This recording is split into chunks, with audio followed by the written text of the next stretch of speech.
오늘 우리에게 주시는 하나님 말씀은 고린도전서 1장 1절에서 8절까지 말씀입니다. 고린도전서 15장 1절에서 8절까지의 말씀입니다. 하나님의 말씀을 쉬운 성경으로 봉독합니다. 하나님의 말씀을 경청하십시오. 성도 여러분, 내가 여러분에게 전파한 복음에 대해 여러분에게 알려드리려고 합니다. 여러분이 받아 그 안에 굳게 선 복음 말입니다. 내가 여러분에게 전파한 말씀을 굳게 붙들고 헛되이 믿지 않으면 여러분은 이 복음으로 구원을 얻습니다. 내가 받은 가장 중요한 것을 여러분에게 전해주었습니다. 그리스도께서 성경에 기록된 대로 우리 죄를 위해 죽으신 것과 장사 지낸 바 되었다가 성경에 기록된 대로 3일 만에 다시 살아나셨다는 것과 그리고는 베드로에게 나타나시고 그 후에 12제자에게 나타나시고 그 후에 한 번에 500명이 넘는 사람들에게도 나타나셨다는 사실입니다. 그 사람들 중에는 이미 죽은 사람들도 있지만 대부분은 아직도 살아 있습니다. 그 후에 야고보에게, 그 다음에 모든 사도들에게 나타나시고 맨 마지막으로 조사나와 같은 나에게도 나타나셨습니다. 하나님께서 오늘 이 말씀을 통해 우리에게 은혜 주시기를 원합니다.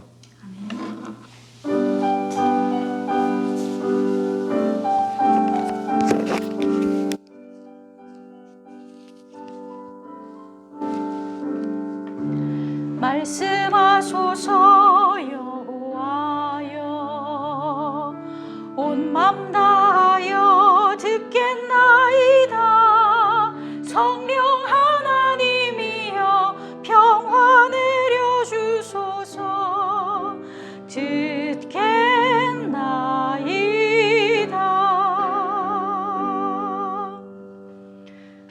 다시 한번 인사해 보겠습니다. 주님이 부활하셨습니다. 네, 주님이 정말 부활하셨습니다. 죽음을 이기시고 부활하신 주님을 찬양합니다. 미국의 그 MIT라는 굉장히 좋은 대학교가 있잖아요. 거기에 있는 그 경영대학원의 연구팀이 한 300만 명의 트위터 사용자를 대상으로 2006년부터 2017년까지 한 11년 정도죠. 이 300만 명이 공유하는 그 12만 6천 개의 뉴스 항목을 한번 조사했다 그래요. 그래서 이 연구팀이 사실 검증 기관, 검증하는 거는 뭐예요? 프라베리타는 거, 체크하는 거, 사실인지 아닌지 그거 검증하는, 체크하는 그런 기관이 6개에다가 이 항목들을 이렇게 다 보낸 거예요. 그래서 진짜 뉴스인지 가짜 뉴스인지 한번 조사해 달라고 부탁했다는 거예요. 그래서 보니까 검사한 기관 6곳 전부 다 한 95% 이상이 일치했다는 거예요. 그 일치한 결과가 뭐냐면 아주 잘 알려진 진짜 뉴스는 1000명 이상의 사람에게 퍼지는 경우가 거의 없대요. 그런데 잘 안 알려진 가짜 뉴스는 1000명에서 10만 명, 10만 명이면 스토티스치 10만 명 이상에까지 퍼진다는 거예요. 그래서 이 가짜 뉴스가 퍼지는 속도가 진짜 뉴스보다 약 6배 정도가 빠르다는 거예요. 왜 이런 일이 일어날까요? 왜냐하면 이 가짜 뉴스는 대부분 사람들의 이 주의를 끌기 위해서 굉장히 자극적인 언어를 사용합니다. 그리고 댓글도 마찬가지로 사람들을 깜짝깜짝 놀라게 하는 그런 단어들을 사용합니다. 근데 예수님의 부활에 대한 가짜 뉴스 역시 아주 오래전부터 있었습니다. 한 2000년이 넘도록 이 가짜 뉴스는 계속되고 있습니다. 제가 이제 지난 주일에 저희는 예수님께서 십자가에 달리시기 전 일주일, 그죠? AD 33년 3월 29일 일요일부터 AD 33년 4월 4일 토요일까지 어떤 일이 있었는지, 십자가에 달리시기 전까지 어떤 일이 있었는지 우리가 쫙 한번 봤었잖아요. 이거는 역사적인 사실이에요. 팩트죠. 근데 가짜 뉴스가 이제 시작이 되는 거예요. AD 33년 4월 5일 일요일 아침이 됐는데 그때 큰 사건이 일어났어요. 분명히 예수님께서 십자가에 죽으셔가지고 이 군인이 죽음을 확인하기 위해서 칼로 옆구리를 찔렀더니 그 옆구리에서 물과 피가 나왔다라고 그렇게 되어 있었잖아요. 그래서 예수님이 분명히 죽으셨어요. 그래서 사람들이 다 그것을 목격했어요. 그래서 아리마대 사람 요셉이 빌라도를 찾아가서 예수님의 십체를 주십시오. 제가 모시겠습니다. 그래서 그 아리마대 요셉의 무덤에 예수님을 장사 지냈단 말이에요. 그리고 그 무덤이 이제 사람들이 올까봐 이제 큰 돌로 그 무덤 입구를 탁 막아놨어요. 게다가 대제사장들과 바리새인들은 혹시나 예수님의 제자들이 예수님의 시체를 옮겨놓고서 3일 만에 부활했다고 그렇게 거짓말 할 거라고 그렇게 할 수 있으니까 경비병들을 뭐 군인 같은 사람들이죠. 무덤 앞에 탁 이제 세워놓은 거예요. 근데 그날 예수님이 십자가에서 죽으시고 3일이 지난 그날 아침에 무덤에 돌이 옮겨졌어요. 그리고 무덤 안에 분명히 예수님의 시체가 있었는데 사라진 것입니다.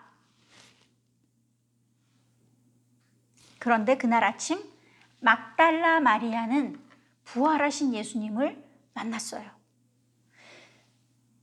그리고 엠마오로 가던 2명의 제자도 부활하신 예수님을 만났어요. 나머지 제자들도 부활하신 예수님을 만났습니다.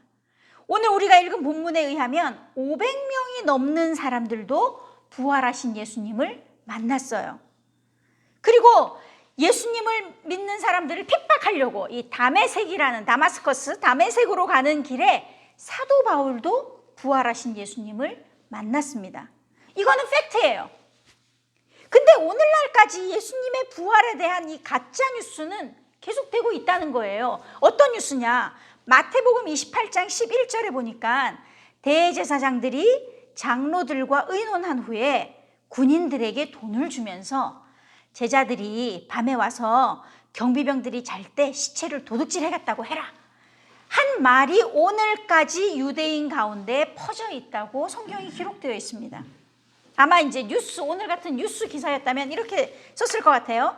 제자들이 예수 시체를 몰래 훔쳐간 후 부활했다고 거짓말하다. 뭐 이런 식으로 가짜 뉴스가 나왔겠죠.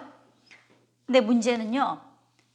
이 가짜 뉴스가 지금 우리가 오늘 읽은 이 고린도 전서를 우리가 읽었잖아요. 고린도 전서는 고린도에 있는 교회에 바울이 쓴 편지가 고린도 전서예요. 근데 이제 이 고린도 교회에 지금 예수님의 부활에 대해서 정말 부활했어? 진짜?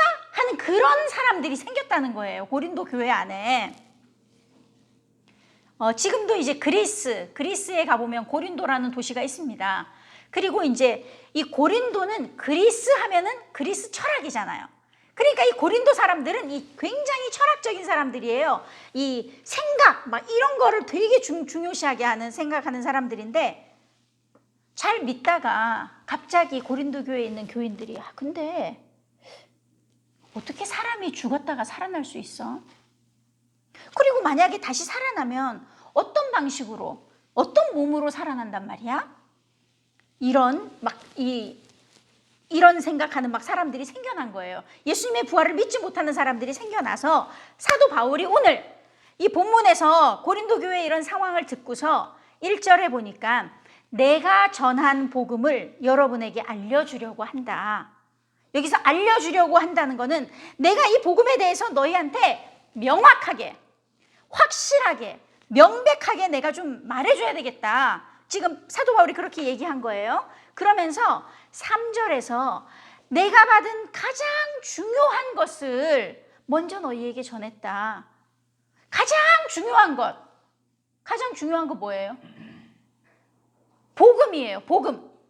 근데 이 복음을 바울은 자신이 받았다는 거예요. 그리고서 고린도 교회에 내가 가장 중요한 것 받은 것 내가 너희들한테 전했다는 것입니다.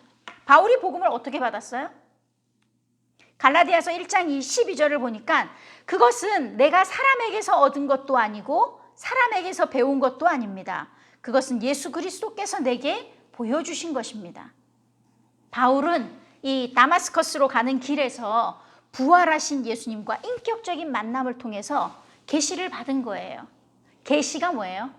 계시, 아크라베니아, 레벨레이션. 계시를 받은 거예요. 그 길에서. 그래서 바울은 직접 예수님을 만남으로써 자신이 받은 이 복음을 고린도 교회에 전해준 거예요. 자기가 받은 가장 중요한 이 복음. 근데 그 복음이 무엇이냐? 이 사람들 지금 헷갈려 하는 거예요. 고린도 교회에서. 야, 안 되겠다. 내가 너희들한테 이제 다시 확실하게, 명확하게, 명백하게 내가 너희들한테 다시 이 복음을 말해줘야 되겠다 하면서 3절부터 8절까지 4가지로 이 복음을 사도 바울이 설명하고 있습니다. 첫 번째, 내가 너희한테 전한 가장 중요한 그 복음 뭐였냐? 첫 번째는 그리스도께서 성경에 기록된 대로 우리 죄를 위해 죽으셨다. 죽으셨다는 거예요. 바울은 부활을 말하기 전에 먼저 죽음에 대해서 이야기하고 있습니다. 죽음이 없으면 부활도 없잖아요. 그래서 예수님의 이 예수 그리스도의 죽음은 역사적 사실인 것입니다. 근데 예수님이 죽으셨다. 예수님이 죽으셨다. 이거는 사실은 모순이에요. 모순이라는 말 들어봤어요? 모순. 그거 모순이야. 모순이 뭐냐면요. 옛날 중국에서 이 무기를 아르쥐, 이 무기를 팔던 사람이 있었어요. 근데 창이 뭔지 알아요? 이렇게 찌르는 창을 파는데 이렇게 파는 거예요. 여러분, 이 창은 어떤 방패도 찌를 수 있습니다. 그렇게 하면서 파는 거예요. 그래서 또 자기가 파는 방패가 또 있었어. 그러면서 방패를 딱 가지고서 여러분, 이 방패는 어떤 창도 막을 수 있습니다. 그럼 어떻게 된 거예요? 내가 찌르는 창은 어떤 방패도 찌를 수 있다 그러고 내가 파는 방패는 어떤 창도 막을 수 있다 그러면 말이 안 되는 거잖아요. 이거를 모순이라고 해요. 한국어로 굉장히 많이 사용해요. 야, 그건 모순이야. 이렇게 얘기하는데 예수님의 죽음이 모순이라는 거예요. 말이 안 된다는 거예요. 왜? 예수님은 하나님의 아들이에요. 예수님은 만물을 창조하신 분이십니다. 예수님은 가장 영광스러운 분이에요. 그분은 하나님이세요. 하나님은 죽지 않아요.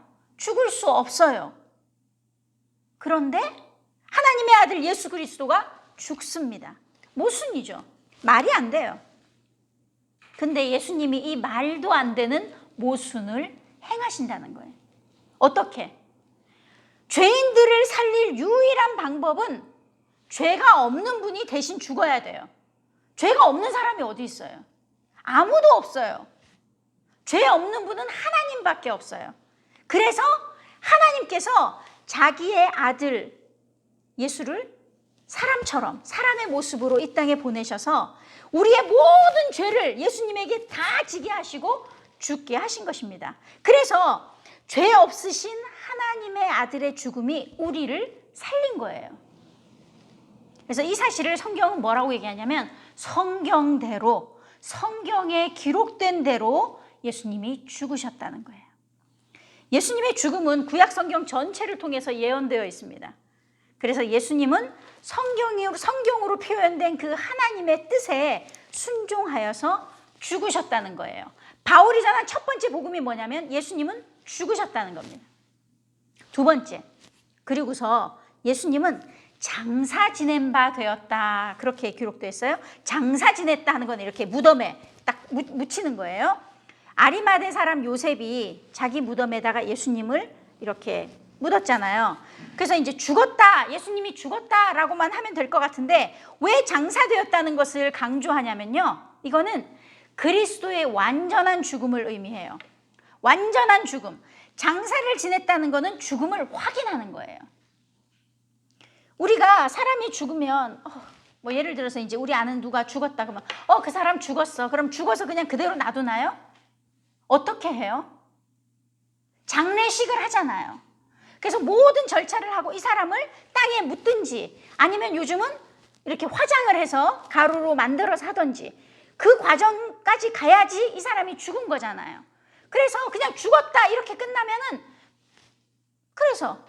그런데 성경은 뭐라고 얘기하냐면 장사 지냈다고 확실하게 이야기를 하고 있는 것입니다. 이거는 장사를 지내면요. 그 죽은 사람은 다시 볼 수 없어요.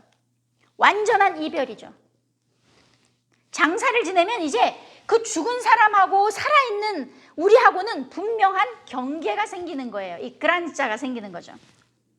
그런데 그 장사 지낸 그리스도가 부활하십니다.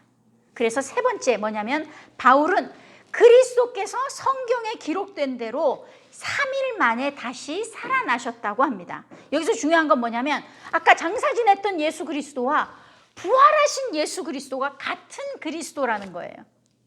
그래서 그리스도의 죽음과 장사 지낸 것이 만약에 역사적인 사실이라면, 만약이 아니라 역사적인 사실이라면 그리스도의 부활도 역사적인 사실이라는 것입니다. 죽고 장사되었던 그리스도께서 다시 살아나셨다는 거, 이거는요 쉬프트, 완전한 쉬프트가 생긴 거죠. 이 쉬프트가 이 루스기로 하면 빠바롯이에요. 완전히 죽으셨다가 장사 지낸 분이 살아나신 거예요. 완전히 쉬프트 된 거죠. 근데 여기서 이 살아나다라는 단어가 그리스어로 수동태예요. 패시브예요. 수동태인데 이 말은 그리스도가 스스로 살아난 것이 아니라 하나님께서 그리스도를 죽음에서 살려내셨다는 뜻이에요. 그래서 예수 그리스도의 부활은 하나님의 절대적인 능력인 것입니다. 그리고 바울이 그냥 살아나셨다 이렇게 얘기하지 않고요. 3일 만에 다시 살아나셨다고 기록하고 있는 것은 3일이라는 이 시간적인 표현을 통해서 그리스도의 부활이 역사적인 사실인 것을 다시 확인하는 거예요. 예수님은 시간 밖에서 부활하신 것이 아니라 시간 속에서 부활하신 것입니다. 다시 말해서 예수님이 잠시 정신을 탁 잃었다가 이렇게 깨어난 것이 아니라 완전히 죽으신 후에 셋째 날에 살아나셨다는 말입니다. 그분은 정말 죽으셨고 그리고 정말 부활하신 것입니다. 근데 예수님의 부활이 왜 이렇게 중요할까요? 그것은 예수님의 부활에 예수님께서 부활의 첫 번째 열매가 되셨기 때문에 우리에게도 부활의 소망이 생긴 거예요. 그것을 선물로 주신 거예요. 예수님께서 죽으셨기 때문에 우리는 이제 죄에 대해서 완전히 죽은 거죠. 예수님께서 부활하셨기 때문에 우리는 앞으로 부활하게 될 것입니다. 마지막 네 번째 바울이 이 복음을 어떻게 설명하냐면 5절부터는요 사람 이름들이 막 나와요. 그리고는 베드로에게 나타나시고 12제자에게 나타나시고 한 번에 500명 사람들에게 나타나셨고 그 사람들 중에는 이미 죽은 사람들도 있지만 대부분은 아직도 살아있다고. 그 후에 야고보에게, 그 다음에 모든 사도들에게, 그리고 맨 마지막으로 조사나와 같은 나에게도 나타나셨다고. 사도 바울은 이렇게 나타나셨다 이거는 뭐냐면 부활하신 주님이 그 사람에게 나타나신 거예요. 수많은 사람들이 예수님의 십자가에서 죽으시는 것을 목격했잖아요. 그죠? 아까 창으로 옆구리를 찔러서 피와 물이 나오는 것도 확인했고. 그래서 그 누구도 예수님이 죽었다라는 것을 안 믿는 사람은 없었어요. 다 그래 맞아 죽었어. 다 봤으니까. 그런데 예수님이 부활하셨다는 말을 믿는 사람들은 많지 않았어요. 왜냐하면 보지 않았으니까. 여러분들 예수님 죽는 거 보셨어요? 우리는 죽는 거 못 봤잖아요. 근데 죽는 거는 못 봐도 죽은 거는 믿어요. 왜냐하면 우리 주위에 죽는 사람들 많거든요. 죽는 거는 그냥 우리가 늘 보는 거니까 예수님 죽으셨어. 예수님 부활하신 거 여러분 부활하신 예수님이 여러분께 직접 나타났어요? 만나보셨어요? 아니죠. 그러니까 부활한 거는 믿기가 더 힘들어요. 왜냐하면 우리는 죽은 사람이 살아나는 것을 본 적이 없어요. 그래서 이때 당시에 이 고린도 교회 사람들이 자기들은 부활하신 예수님을 못 만났거든요. 그러니까 자꾸만 이제 어떻게 죽은 사람이 살아나? 하고 의심이 생기기 시작한 거예요. 지금 사도 바울이 이 수많은 증인들의 이름을 부르고 있는 이유가 있는 거예요. 예수님의 부활을 직접 목격한 증인들. 베드로, 예수님 직접 나타나셨다. 12제자에게 예수님께서 직접 나타나셨다. 500명 사람에게 예수님이 직접 나타나셨다. 야고보에게 나타나셨다. 그리고 나 바울에게 나타나셨다. 이 말은 뭐냐면요. 예수님이 돌아가신 게 AD 33년이었잖아요. 근데 이 고린도전서가 쓰여진 게 AD 55년 전후예요. 그럼 한 20년에서 25년 정도 시간이 지난 거거든요. 그러면 예수님이 돌아가실 때 30살이었다. 내가 30살에 예수님이 십자가에서 죽으시는 걸 봤어. 고린도전서가 25년 후면 내가 55살 때니까 살아있잖아요. 그죠? 그러니까 내가 예수님을, 부활하신 예수님을 보고도 이 고린도전서 이 당시만 해도 그때까지 살아있는 증인들이 많이 있었다는 거예요. 그래서 아마 어쩌면 초대교회가 성장할 수 있었던 이유는 직접 부활하신 예수님을 만난 사람들이 나 진짜 예수님 만났어. 나 부활하신 예수님 만났어. 라는 담대하게 전해진 그 말 때문에 아마 초대교회는 굉장히 많이 성장했을 것입니다. 그런데 진짜 본 증인이 살아있으면서 증인으로 얘기를 했겠죠. 나 예수님 부활한 걸 만났어 했는데 이 사람 죽었어요. 그럼 이 사람, 다음 사람들은 부활한 예수님을 직접 못 만났잖아요. 못 만났는데 그래도 그 말을 듣고서 계속 전하게 되는 거잖아요. 여러분이 들은 복음은 누구한테 들은 거예요? 예수님 직접 만난 사람한테 들은 사람 있어요? 우리도 직접 만난 사람한테 들은 사람은 없어요. 그런데 우리는 그것을 믿음으로 받아요. 예수님이 뭐라고 말씀하셨냐면 그때 도마라는 예수님의 제자가 예수님이 그 제자들이 있는 그 방 안에 딱 오셨을 때 도마가 없었어요. 그러니까 도마가 다른 제자들이 예수님이 부활하셔서 우리한테 여기 오셨었어 하니까 나 못 믿어. 난 직접 봐야 되겠는데 내가 이 못 박힌 손, 내가 그 옆구리 찔린 거 내가 직접 보고 만져야 되겠어 할 때 이제 예수님께서 나중에 도마에게 그런 말씀을 하세요. 너는 나를 본고로 믿느냐, 봤기 때문에 믿느냐, 보지 못하고 믿는 자들은 더 복이 있다. 우리가 받은 복음이 무엇입니까? 예수님의 죽음과 부활이에요. 예수님은 십자가에서 우리 죄를 지시고 죽으셨어요. 그리고 예수님은 무덤에 묻히셔서 장사 지낸 바 되었습니다. 그런데 3일 만에 다시 살아나셨습니다. 이 부활하신 예수님을 만난 증인들을 통해서 우리는 지금 이 복음을 확실히 믿는 것입니다. 그리고 이제 우리 차례가 되었습니다. 우리도 이 복음의 증인이 되어야 할 것입니다. 2021년 부활주일 이 아침에 다시 한번 복음의 증인으로 살기로 다짐하는 이곳에 모인 우리 모두가 되시기를 축복합니다. 기도하시겠습니다.